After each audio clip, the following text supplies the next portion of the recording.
ډېر شکر خدای را کړی ښه عالمه رهبري ده، ډېر شکر خدای را کړی ښه عالمه رهبري ده، ښځمنه مهربانه او خادمه رهبري ده، ښځمنه مهربانه او خادمه.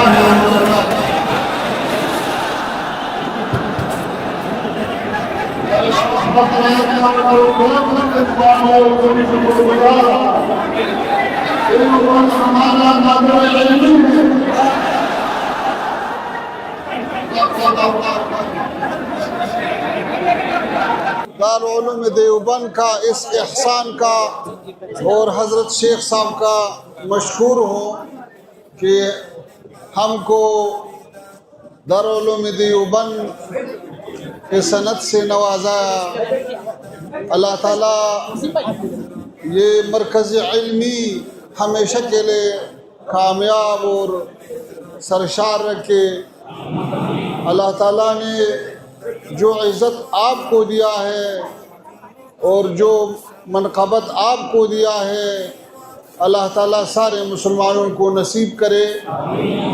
اور ہم ایک بار پھر آپ کا شکریہ ادا کرتا ہوں کہ آپ حضرات نے انتظار کیا اور استقبال کیا، یہ ہمارے لیے بہت بڑا سعادت ہے۔ اور جناب شیخ صاحب اور سارے اساتذہ کا میں شکر گزار ہوں کہ انہوں نے بہت محبت کے ساتھ مجھ کو نوازایا۔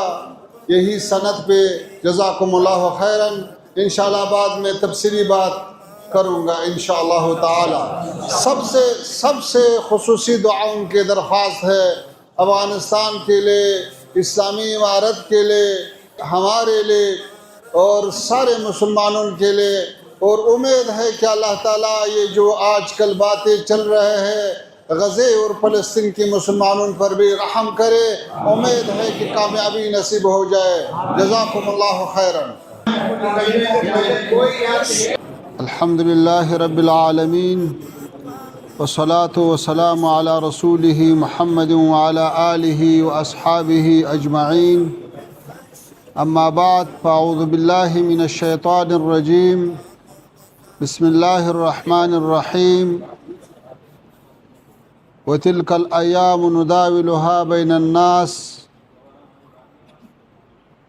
وقال اللہ تعالی انما یخشی اللہ من عباده العلماء، صدق اللہ العلی العظیم۔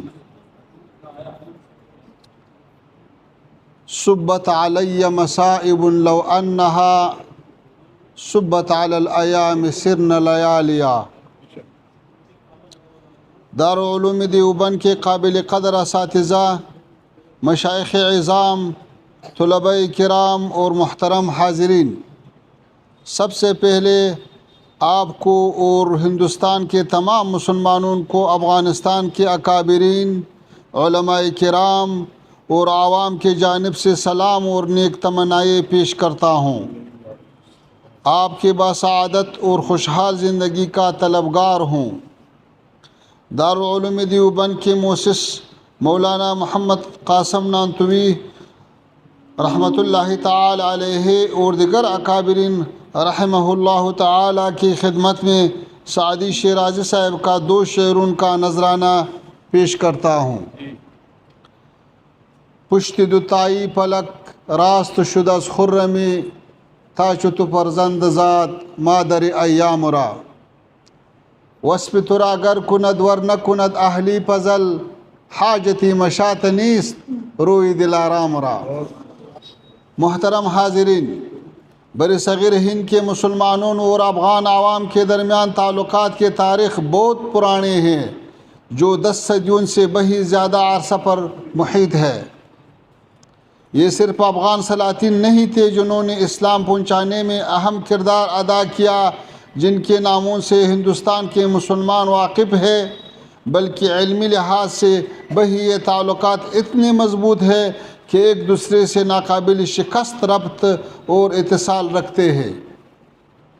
اگر افغانستان کے علماء کرام مولانا عبدالحق محدث دہلوی، امام ربانی شیخ احمد سرہندی حضرت شاہ ولی اللہ صاحب، مولانا میر زاہد ہیروی صاحب، قاضی محب اللہ بہاری صاحب، مولانا خلیل احمد سہارنپوری صاحب، شیخ الہند مولانا محمود الحسن صاحب، علامہ انور شاہ کشمیری صاحب، مولانا اشرف علی تھانوی صاحب رحمہ اللہ تعالی، اور دیگر علماء کرام کے کتب اور علمی فیض سے اساتذہ استفادہ کرتے ہیں، اور ان حدیث کی روایت کے سند مولانا حسین احمد مدنی صاحب، حضرت شیخ الہند صاحب، مولانا رشید احمد گنگوہی صاحب، مولانا قاسم نانتوی صاحب، شاہ محمد اسحاق صاحب اور شاہ عبدالعزیز صاحب رحمہ اللہ تعالیٰ کے نامون سے وابستہ ہے، تو دوسری جانب ہندوستان کے اکثر علمی خانوادوں کے جڑے افغانستان تک پہنچتے ہیں۔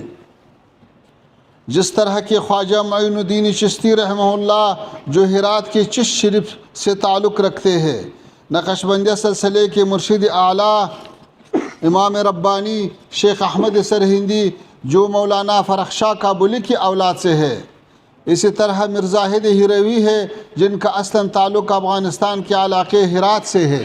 یہ حقیقت ہمیں اس بات کی جانب متوجہ کرتے ہیں کہ افغانستان اور ہندوستان کے اسلامی سماج کے درمیان روابط صرف عقیدے، فکر اور منہج کے اعتبار سے نہیں بلکہ سیاسی، علمی اور تاریخی قابل فخر مشترکات کے اعتبار سے بہت مضبوط ہے۔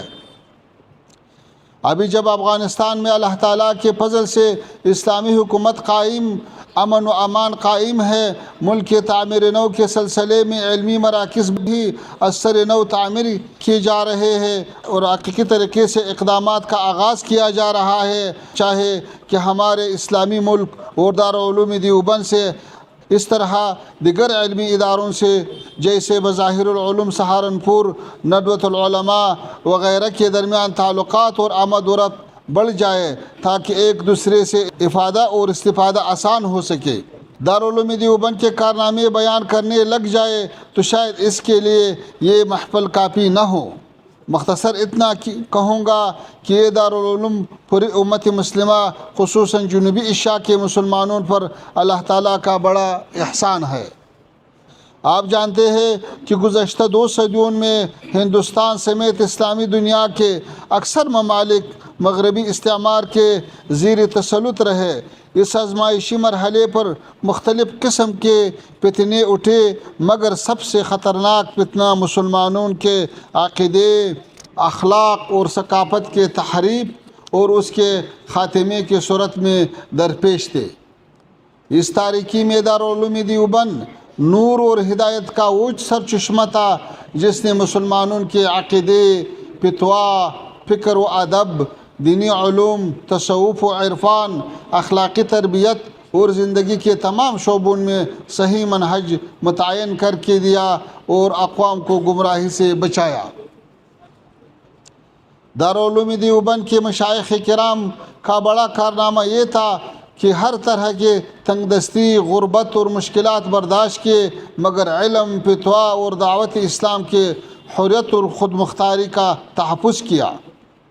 اس دارالعلوم نے مسلمانوں کی دینی منابع کو نہ صرف استعمار کے اثرات سے محفوظ رکھا بلکہ افراط و تفریط اور مختلف منحرف گروہوں کے اثرات سے بچایا، جس کے برکت سے آج الحمدللہ ہم ایک خالص اسلامی منہج سے بہرور ہے۔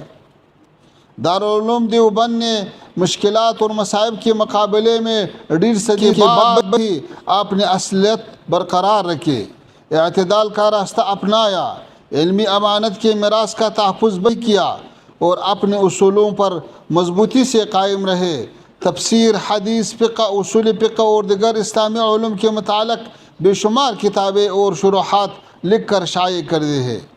دیوبند کی علمی روشنی صرف ہندوستان تک محدود نہیں بلکہ اس نے پورے اسلامی دنیا کو منور کر دیا ہے۔ افریقہ، یورپ اور امریکہ تک بھی اس کے خدمات کا سلسلہ پھیلایا ہے۔ ان سعادت بزور بازو نیست تا نہ بخشت خدائی بخشندہ۔ محترم مشائخ کرام، یہی علماء ہے جو امت کو بیداری اور عمل کے احیاء کا راستہ دکھا سکتے ہیں اور اسی کامیابی کے افق تک پہنچا سکتے ہیں۔ امت مسلمہ کو تفریقہ کے بجائے اتحاد اور علمی بصیرت کی ضرورت ہے اور دیوبند کا یہ بڑا مرجع اس حوالے سے کردار ادا کر سکتا ہے۔ والسلام علیکم ورحمۃ اللہ وبرکاتہ. جزاکم اللہ.